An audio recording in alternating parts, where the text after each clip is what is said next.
네, 실전 부동산 경매 강의 제1강 3교시를 시작하겠습니다. 2교시까지는 실전 부동산 경매 강의의 개요를 좀 설명했고 2장에서 절차 개관 여러 가지 단계를 거쳐서 그 절차에 대한 기본적인 법은 민사 집행법이겠고요. 또 경매와 공매를 비교도 해봤고 또 그 다음에 4장, 5장 뭐 그렇게 분량은 많지 않은데 부동산 경매의 성공 전략이 4장이고 끄트머리 경매와 NPL 부동산 재테크에 대한 얘기를 하고 오늘 첫 강의를 마무리하겠습니다. 그럼 먼저 이제 4장에는 부동산 경매의 성공 전략. 네.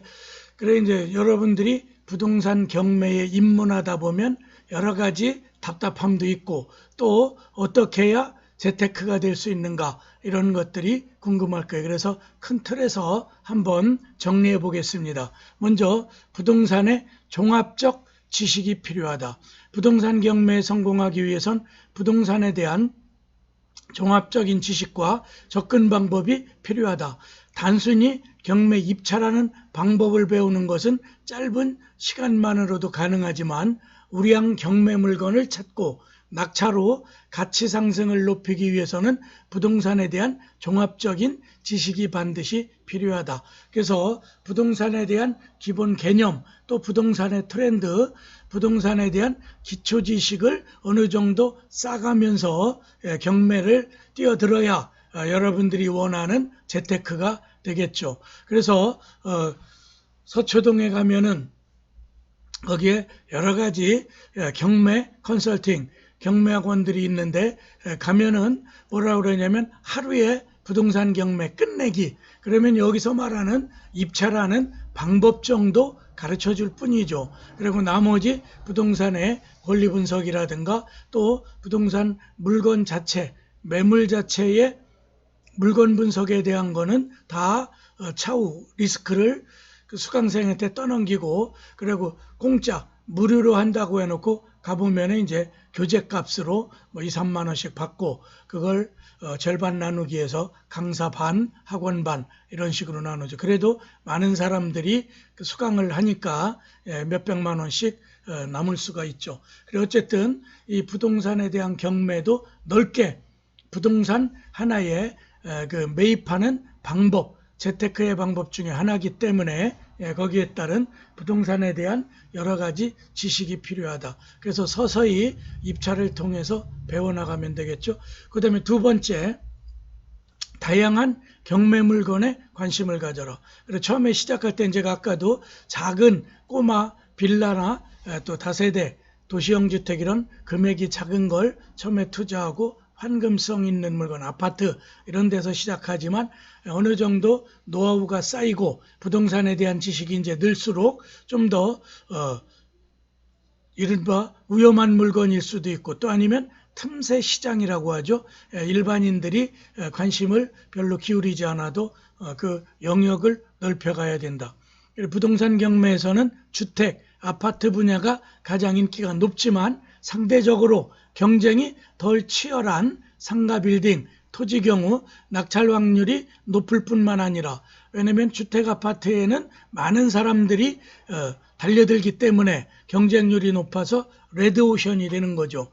그런데 상가라든가 좀 덩어리가 크고 또 권리 분석이 좀 까다로워 보이는 거에는 의외로 거기에 입찰자들이 많이 안 몰려요. 그래서 뭐 2대1, 3대1 정도밖에 안 되고 이른바 블루오션이 될 수도 있는 거죠. 그래 아까 그런 면에서 NPL에 대해서는 일반인들이 또 많이 지식이 없기 때문에 또 그 채권을 어떻게 매입하는지 그러한 그 루트를 잘 몰라서 NPL은 훨씬 더 수익률이 높을 수밖에 없죠. 할인한 수익률에다가 또 블루오션 정도로 보면 되겠어요.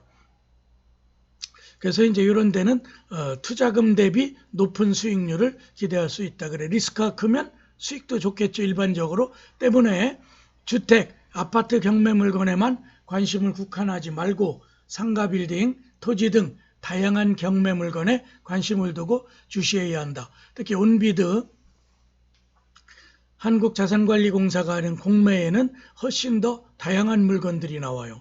거기에 보면은 제가 모두에서도 얘기했듯이 경찰차들이 순찰차가 한 2년 지나면은 이제 전부 다 공매를 통해서 매각도 하고, 또 여러분들이 그 철로 그래서 이제 직선화 철기를 만들면서 구철기를 팔죠. 그럼 거기에 고철들이 나오고, 또 기관차 어느 정도 이제 수명이 된 거 이런 거는 그럼 이제 그런 걸 사다가 열차 카페 뭐 이런 것도 만들 수 있겠고, 그런 게 다 온비드 사이트에 나와요. 또 여러분들에게 하나 팁을 드리라면은 관세청 김포, 지금은 이제 인천으로 옮겨갔겠죠. 인천의 관세청이라든가 또 부산의 관세청, 세관 이런 데서는 한 달에 한 번 정도로 자기들이 관세를 납부하지 않아서 압류한 물건들 있죠. 들어오다가 신고하지 않고 들어오다가 관세 물리니까 그냥 놓고 가버리죠. 그럴 때 그 관세에 압류로 잡아놨던 물건들을 그걸 한 달에 한 번 정도 매각을 해요. 그러면 거기 목록 동산, 주로 이제 동산이죠. 다 이제 몸에 지니고 들어오고 뭐 이런 것들이니까. 그래서 그런 동산들을 거기서 사게 되면은 완전 진품이고 다 감정을 거쳤기 때문에 가짜 물건은 다 폐기하고 불태워요. 그래서 이제 가짜 상표나 이런 물건, 그런 데를 통해서 양주 같은 것도 살 수 있고, 또 카메라, 그 다음에 여러 가지 외국의 오리지널 물건들을 관세청의 경매제도를 통해서, 동산경매제도를 통해서 살 수도 있어요. 그러니까 여러분들이 조금만 관심 가지면 경매를 통한 이런 다양한 물건에 관심을 갖고 자기의 노하우를 쌓아가면 좋다. 그 다음에 성공 전략의 세 번째, 실수요와 투자 목적을 구분한다. 이건 무슨 뜻이냐면 경매를 통하여 내가 살 집, 내가 사업장을 사무실 같은 걸 구하기 위해서 한다면 조금 비싸게 사도 거기서 사업 목적으로서 쓰이면 그만큼 자기 목적을 달성하죠. 근데 투자 목적, 세컨하우스, 또 내가 그 건물을 통해서 임대 수입이 주된 목적이라면은 대개 대출을 끼고 은행에서 많은 금융을 일으키겠죠. 그러면은 거기에는 좀 더 엄격하게 투자 수익 분석도 정확해야 되고, 또 금융 비용이 나가기 때문에 그걸 더 엄밀하게, 이른바 투자 목적일 땐 보수적 투자를 하라고 하고, 좀 뭔가 세밀 자금이라든가 또 권리 분석도 엄밀하게. 그런데 내가 살 집, 또 내가 사업장으로 쓰일 거라면 약간 가격이 조금 더 나가더라도 조금 후하게 써서 좀 진보적이라고 본다면 뭐 그런 뜻이죠. 그렇게 해서 실수요냐 투자 목적으로 나눠서 먼저 경매 매물을 검색하고 분석해야 되겠죠. 그래서 경매의 목적을 크게 저렴한 내 집 마련과 투자를 위한 경매로 나눌 수 있다. 투자를 위한 경매를 진행한 경우 낙찰후 어떻게 할지가 무엇보다 중요하다. 토지를 낙찰받고 건물을 신축한 뒤에 토지 가치를 높여 매도할 수도 있고, 이른바 토지를 그 개발 목적으로 사들이는 거죠. 그렇게 개발 목적으로 사들일 때는 거기에 개발에 따른 충분한 권리 분석을 해야 되겠죠. 낙후된 건물을 또 낙찰받아 재건축, 리모델링 후 매도하는 그것도 하나의 방법이고,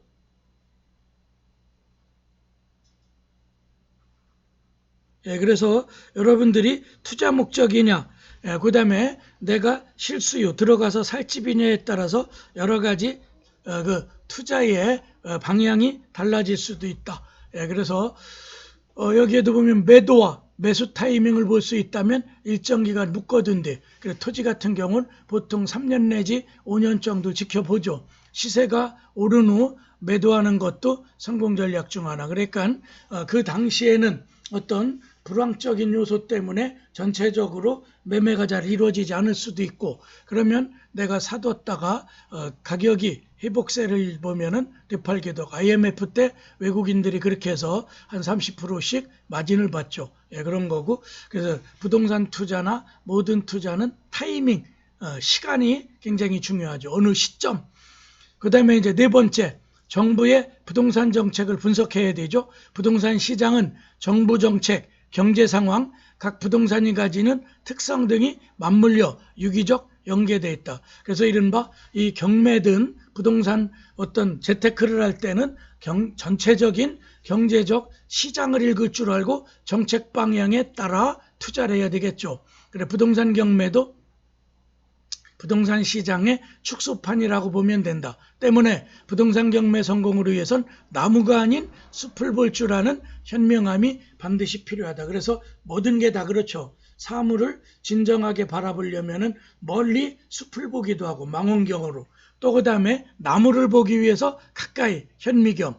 그렇죠. 그래서 여러분들이 경제학도 거시 그렇죠. 우리나라뿐만 아니라 국제경제 또 시장의 여러 개의 지표 같은 걸 분석하는 거시경제가 있는 반면에 미시경제, 수요와 공급에 따른 개인의 구매 결정, 매매가 결정 이런 것들을 다루는 게 미시경제라고 하죠. 그래서 경제학에도 크게 거시경제와 미시경제, 마이크로와 매크로가 되는 거죠. 그래서 부동산도 국가 정책도 들여다보고 이번에 문재인 정권에는 김현미 국토부 장관이 23번 정도의 정책을 했다면 사실 정책이 아닌 거죠. 어쨌든 그런 트렌드도 읽어야 되고 또 여러분들이 그러기 위해서는 경제신문의 부동산 섹션 편이나 또 지방신문 같은 데에 그 지방자치단체가 정책 발표를 하면 그런 걸 잘 분석해 볼 필요가 있죠. 다섯 번째, 부동산 투자의 꽃은 마지막에 토지라고 제가 말씀드렸죠. 그래서 토지는 대지, 전, 답, 잡종지 등을 통틀어 얘기하며 건물이 있는 걸 대지라고 하고 전답은 농지죠. 일종의 또 과수원까지 포함되고 지목이 잡종지라는 건 지금 현재 지목을 뚜렷이 정하진 않아서 개발 여지가 더 오히려 넓은 거. 그래 이제 되게 공터 같은 게 있고 집도 없고 거길 일종의 무슨 그 물건 적화장, 물건 싸놓는 걸로 쓰거나 또 고물 수집 뭐 이런 거로 위한 되게 그런 토지들이 잡종지. 그럼 잡종지는 지금 뚜렷한 지목 결정이었기 때문에 오히려 개발 범위가 상대적으로 넓을 수도 있는 거죠. 그래서 전체 물량의 30% 정도인 7천여 건이 매달 경매에 붙여져 토지가 매월 7천여 건이 나온다는 거죠. 2천여 건 정도 물량이 감정값보다는 30% 정도. 그래서 농지 같은 경우 65에서 70%면은 매입하면 30%가 차익이 남는 거죠. 그래 하락하는 가격에 낙찰되고 있다. 그래서 저는 농지 같은 걸 투자해서 그걸 농지은행에다 일단 맡겨놓고 8년이 지나면 자경 양도소득세를 면제해주는 그런 제도. 또 일반인에게 임대하는 것보다는 농지은행에서 임대하는 게 수익률이 좀 높아요. 일반은 논을 기준으로 할 때 한마지기 200평에 쌀 한 가마거든요. 그럼 뭐 얼마 돈도 안 되죠. 한 가마 해봐야 돈 10만 원 내외. 그런데 농지은행은 두 가마 정도의 수익률을 올려서 돌려줘요. 2배죠. 더블이죠. 그렇기 때문에 저는 논을 사서 밭보다는 오히려 농지은행은 논이 훨씬 편해요. 왜냐하면 논은 봄에 5, 6월경에 모내기하고 가을 10월경에 추수하고 그리고 나머지는 그냥 또 한 서너 달은 휴경이죠. 그래서 논이 농지은행에다 맡길 때 훨씬 편하고 또 개인들에게 팔기도 편할 때가 많아요. 그래서 이제 토지에 투자할 걸 염두에 둬라. 토지는 환금성이 떨어지므로 주택, 아파트보다는 좀 잘 안 팔리죠. 투자 목적을 명확히 하고 이에 맞는 입지 조건의 땅을 구입해야 된다. 그래 토지에 대한 권리 분석을 제대로 하려면 여러분들이 공인중개사 2차 과목에 부동산 공법이라는 거죠. 그래 대표적으로 국토교육 및 이용에 관한 법률이 있고 도시개발법이 있고 또 도시 및 주거환경정비법, 도정법이라는 게 있고 건축법, 주택법, 농지법 그 6개의 법을 묶어서 100점으로 해서 2차 시험인데 부동산 공법을 공부하셔야 토지에 대한 권리 분석을 할 수가 있겠죠. 그래서 이제 공인중개사들도 처음에 컨설팅 막 할 때는 민법의 계약이나 또 이제 부동산공시법의 등기부 이런 게 필요하지만 토지, 땅을 매매하는 게 자기한테 컨설팅을 할 때는 토지 공법, 예, 그런 게 필요하다. 그래서 저도 이번 봄에 부동산 공법의 이해, 그래서 나사렛 대학교 김행조 교수님과 공저로 책을 한 권 내고,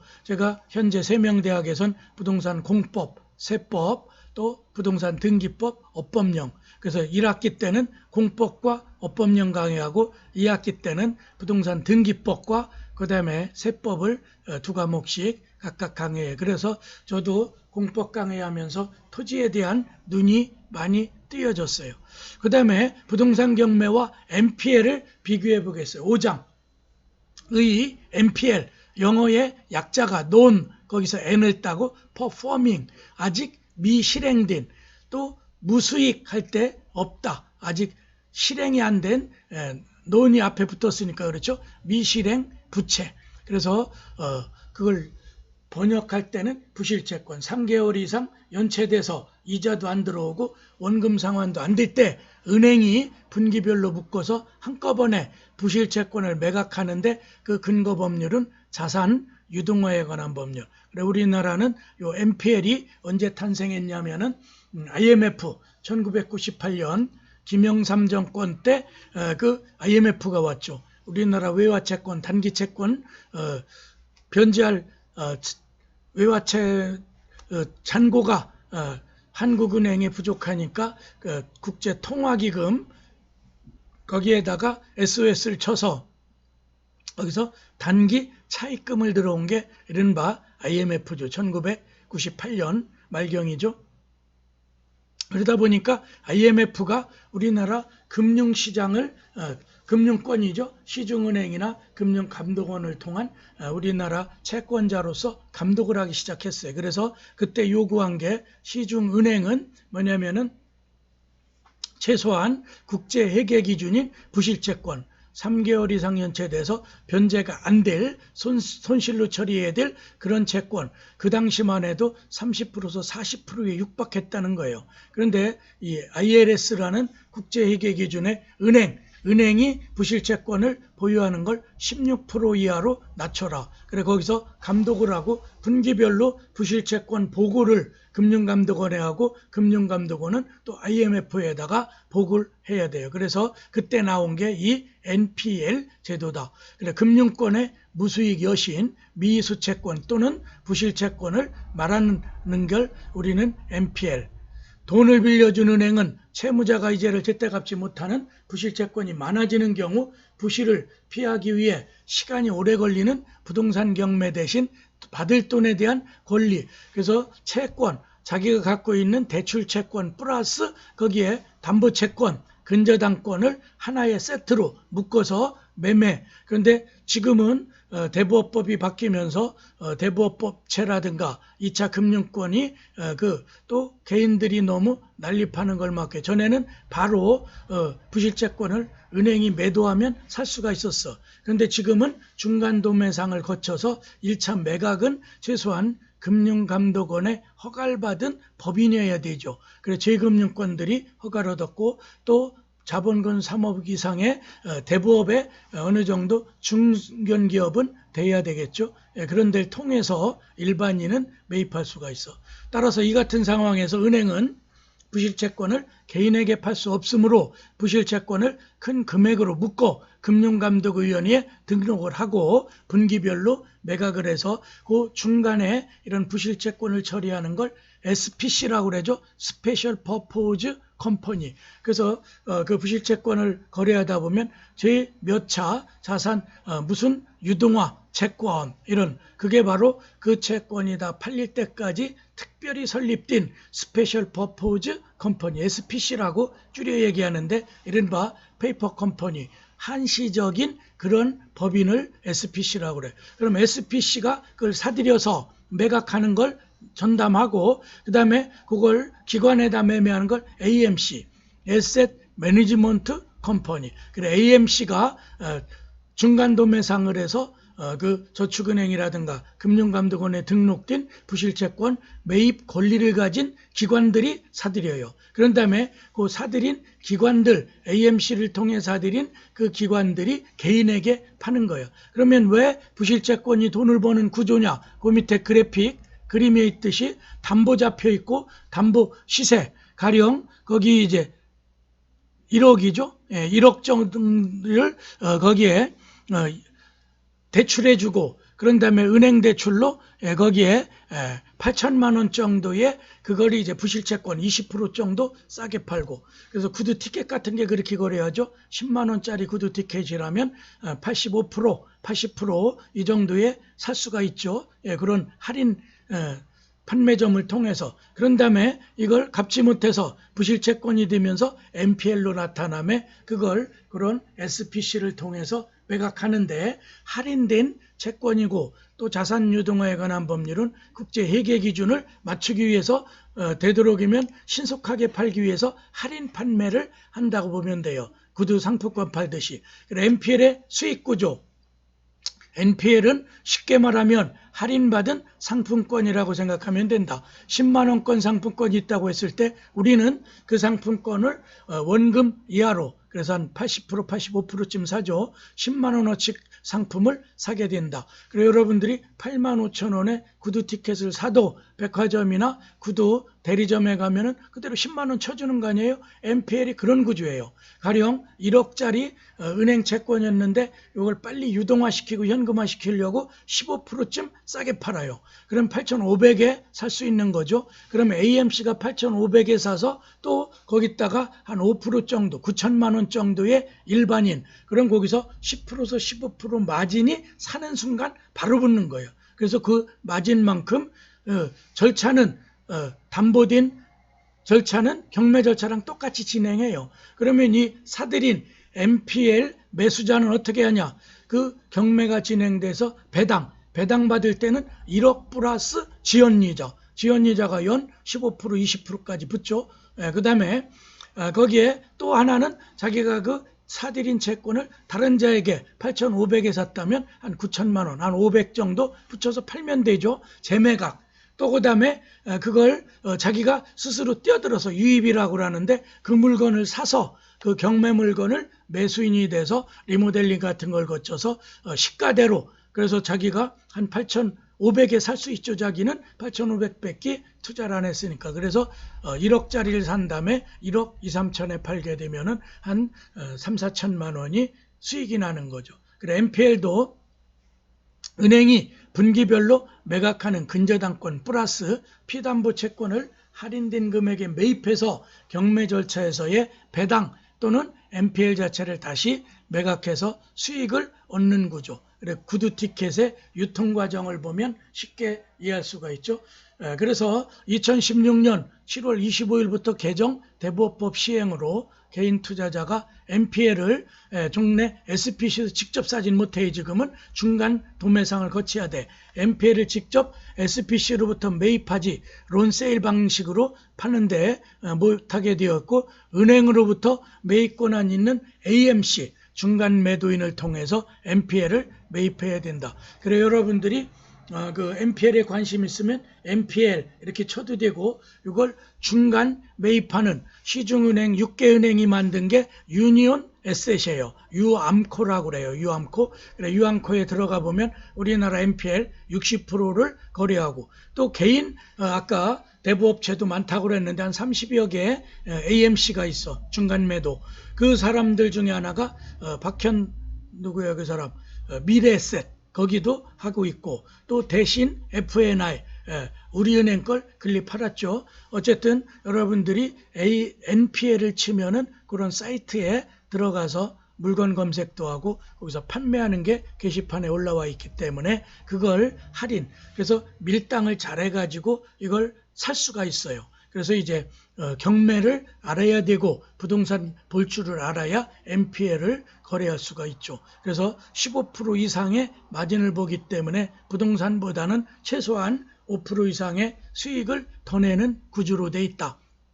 그러나 각 펀드의사가 판매하는 NPL은 또 P2P로 팔기 때문에 직접 P2P라는 게 퍼슨 투 퍼슨이잖아요. 바로 살 수는 있어요. 그래서 P2P 방법으로 사든지 AMC 중간 아까 유암코라든가 또 대신 FNA F&I죠. 예, 그런 데를 통해서 살 수 있어요.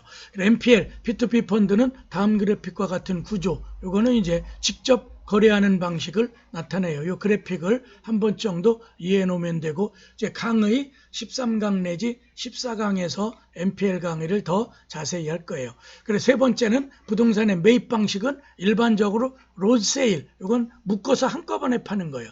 근저당권인 물권 플러스 채권, 피담보. 그래 90%는 론세일 방식으로 은행이 매각을 해요. 또 채무인수 일부 10억짜리라면 2억은 내가 인수하고 8억은 인수하지 않는. 근데 복잡하고 또 현금화가 한 번에 이루어지지 않으니까 은행은 잘 꺼려해서 실무에는 많지 않고 주로 론세일 방식, 근저당권, 물권 플러스 채권을 묶어서 한꺼번에 두 개를 같이 파는 거죠. 그래 나중에 근저당권 이전도 A은행으로부터 개인 기마무게 샀다면 근저당권을 기마무게로 론세일로 사서 이전된 게 등기부에 나타나겠죠. 여러 가지 그런 방식이 있다. 그래서 가장 보편적인 방법은 론세일 방식이 많이 사용되고 있다.